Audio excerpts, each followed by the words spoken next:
पालक घेतलेला आहे, हा पालक अर्धी पेंडी घेतलेला आणि कोवळा घेतलेला आहे. ह्याचे देठ नाही घ्यायचे, फक्त पानं घ्यायची. समजा आपण देठासह पालक घेतला तर त्याची चव कडवट येते, उग्र वास येतोय भजींना. यासाठी आपण पाने पाने काढून घेतलेली आहे. एक मध्यम आकाराचा बटाटा घेतलेला आहे आणि एक मोठा कांदा घेतलेला आहे. आता कांदा, बटाटा आणि पालक या कॉम्बिनेशनमध्ये आपण भजी बनवत आहोत. तुम्ही ही भजी बनवला तर ही कशाची बनवलेली आहेत हे ओळखून सुद्धा येणार नाही. अगदी वेगळी टेस्ट येते या भज्यांना. भजीसाठीचा आपण एक छोटासा मसाला बनवून घेऊया. धणे घेतलेले आहेत 1 चमचा, जिरे अर्धा चमचा, बडीशेप अर्धा चमचा आणि काळी मिरी 4 घेतलेली आहे.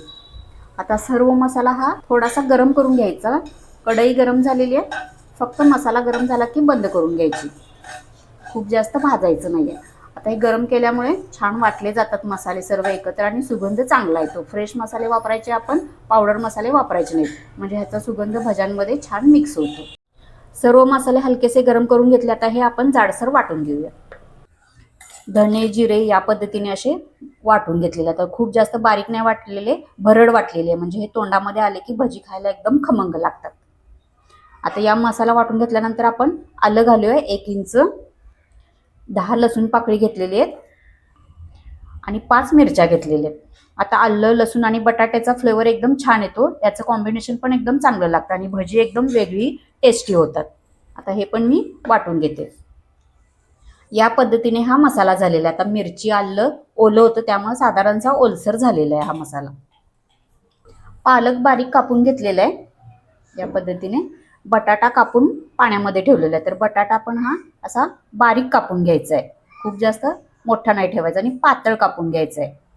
कांद्याचे स्लाइस कापून घेतले. कांदा असा लांबडा कापून घ्यायचा आहे. भजी करताना बऱ्याच वेळे भजी आपल्या आतमध्ये गच्च होतात व एकत्र पिठाचा असा लगदा झाल्यासारखा होतो, हवा त्याच्यामध्ये भरत नाही. यासाठी आपण कांदा घालूया आणि लांबट आकारामध्ये घालायचा, म्हणजे हवा भज्यांमध्ये खेळती राहते आणि भजी आतून हलकी होतात.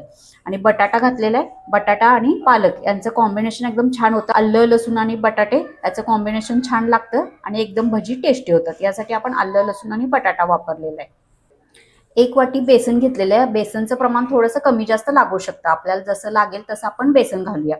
आणि 2 चमचे तांदळाचं पीठ घेतलेलं आहे. तांदळाचं पीठ किंवा मैदा घ्यायचं आहे, म्हणजे भजी एकदम क्रिस्पी होतात, बाहेरून एकदम कुरकुरीत होतात आणि आतून सॉफ्ट राहतात. यासाठी आपण तांदळाचं पीठ किंवा मैदा वापरायचा आहे. इथं मी तांदळाचं पीठ 2 चमचे घेतलेलं आहे. एका मोठ्या पातेल्यामध्ये पालक घालून घेतलेला आहे मी. आता पालक काढताना थोडंसं मोठं पातेलं घ्यायचं, म्हणजे काय होतं आपल्याला फेटायला जागा मिळते. आपल्याला पीठ जितकं फेटेल तितकं हलकं होतं, यासाठी मोठं पातेलं घ्यायचं आहे. आता याच्यामध्ये आपण बटाटे घालून घेऊया, कांदा घालून घेऊया, आपण जे मसाल्याचं वाटण केलं होतं ते घालून घेऊया. तीळ घालूया 1 चमचा. तीळ दाताखाली आल्यानंतर एकदम छान लागतात. ओवा घेतलेला आहे अर्धा चमचा, पचनासाठी हलकी होतात भजी. हळद घेतलेली आहे पाव चमचा. मीठ घालूया चवीपुरतं. आता आपण याच्यामध्ये तिखट घातलेलं नाही आहे, कारण आपण मिरची घातलेली आहे. मिरची तुमच्या आवडीनुसार तुम्ही थोडी कमी जास्त केली तरी चालेल. सुरुवातीला आपण अर्धी वाटी बेसन घालून घेऊया. आता आपण पालक धुवून घेतलेला आहे, त्याला थोडंसं पाणी आहे, जसं आपल्याला मॉइश्चर आहे त्या पद्धतीने आपण थोडं थोडं पीठ घालून घेऊया. तांदळाची पिठी घालून घेऊया. सर्व साहित्य एकत्र मिक्स करून घेऊया. पीठ सर्व व्यवस्थित चोळून घेऊया. पीठ खूप जास्त घालायचं नाही आहे, जितकं मावेल इतकंच पीठ घालायचं आहे. पीठ खूप जास्त घातलं तर भजी दडदडीत होतात, त्याच्यामध्ये हवा राहत नाही. खूप जास्त पिठाचा लगदा नाही करायचा. सर्व साहित्य आपण घातलेलं आहे. बटाटा, कांदा तो व्यवस्थित दिसला पाहिजे भज्यांमध्ये. पीठ जास्त झालं तर कांदा, बटाटा आतमध्ये जातात आणि भजी व्यवस्थित दिसत नाहीत आणि दाटतात घशामध्ये. पीठ छान मिक्स करून घेतलं आणि असं कोरडं वाटत आहे, तर आपण उरलेलं पण पीठ ह्याच्यामध्ये घालून घेऊया. इतक्या साहित्यांमध्ये 1 वाटी पीठ मावलेलं आहे. आता तुम्हाला जास्त कोरडं वाटलं पीठ तर 2 चमचे पाणी घालून घ्या. पाणी खूप जास्त घालायचं नाही, अगदी कमी घालायचं आहे पाणी. खूप जास्त कोरडं वाटलं तरच घालायचं आहे आपल्याला पाणी. ह्याच्यामध्ये मी 2 चमचे पाणी घालून घेते. थोडासा ओलावा येण्यापुरतं पाणी घातलेलं आहे. पुन्हा एकदा व्यवस्थित मिक्स करून घेऊया. पीठ या पद्धतीने भिजवून घेतलेलं आहे. खूप जास्त पाणी नाही घातलेलं, असं कोरडच ठेवायचं आहे. तर हे आपण 1-2 मिनिट असं फेटून घेऊया, म्हणजे सर्व साहित्य व्यवस्थित मुरलं जाईल आणि जितकं आपण फेटू तितकी भजी हलकी होतात. 1-2 मिनिटं झालेली आहेत फेटून. पीठ छान फेटून घेतलेलं आहे. त्याच्यावर झाकण ठेवूया आणि 10 मिनिटासाठी आपण हे सर्व मुरण्यासाठी ठेवूया. 10 मिनिटानंतर बघूया आपण पीठ छान मुरलेलं आहे आणि पीठ थोडंसं सैल झालेलं आहे, कारण आपण ह्याच्यामध्ये मीठ टाकलं होतं आणि भाज्या आहेत त्यामुळे थोडंसं मिठाला पाणी सुटून पीठ थोडंसं सैल होतं.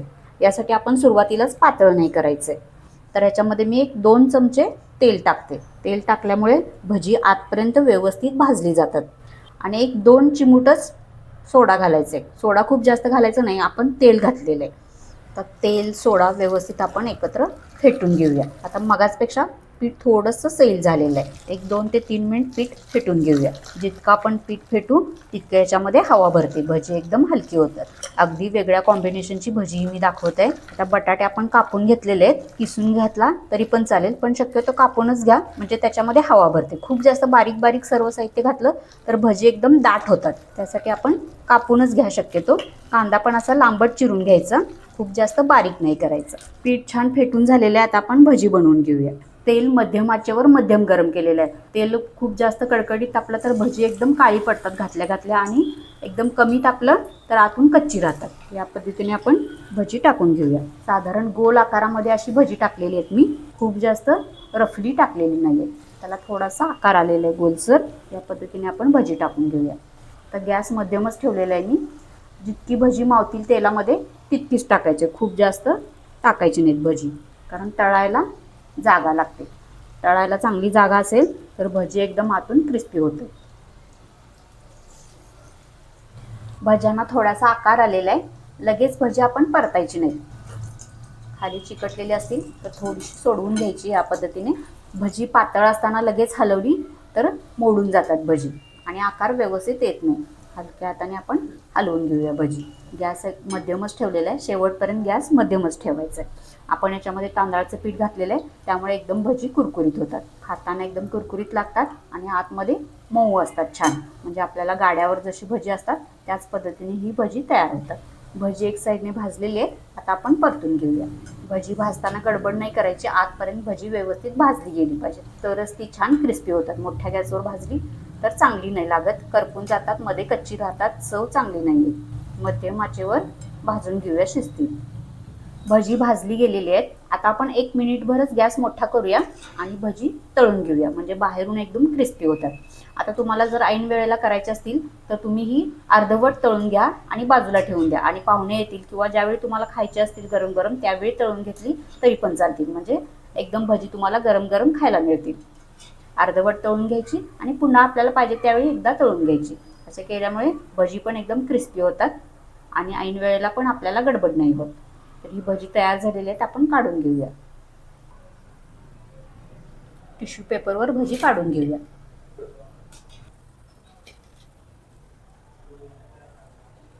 दुसऱ्या वेळची पण भजी तळून घेऊया. समजा संध्याकाळी तुम्हाला भजी करायची असतील, संध्याकाळी पाहुणे येणार असतील तर दुपारच्या वेळी तुम्ही अर्धवट भजी तळून ठेवा आणि संध्याकाळी तळायला घ्या, म्हणजे गरम गरम खायला मिळतील. आणि डबल तळल्यामुळे एकदम भजी कुरकुरीत होतात. दुसऱ्या वेळची भजी घालून घेतली, आता मध्यम गॅसवर तळून घेऊया. ही भजी करताना आपण मिरचीच वापरायचा, मिरचीचा स्वाद चांगला येतो. तिखट नाही वापरायचं, तिखटाचा स्वाद इतका चांगला नाही लागत. भजी तळून झालेली आहेत, काढून घेऊया. 1 मिनिटभर शेवटी मी गॅस मोठा ठेवला आणि भजी एकदम कुरकुरीत तळून घेतलेली आहे. आता बटाटा कांदा आपला छान दिसत आहे आणि रंग पण एकदम सुरेख आलेला आहे. भजी आपण काढून घेऊया.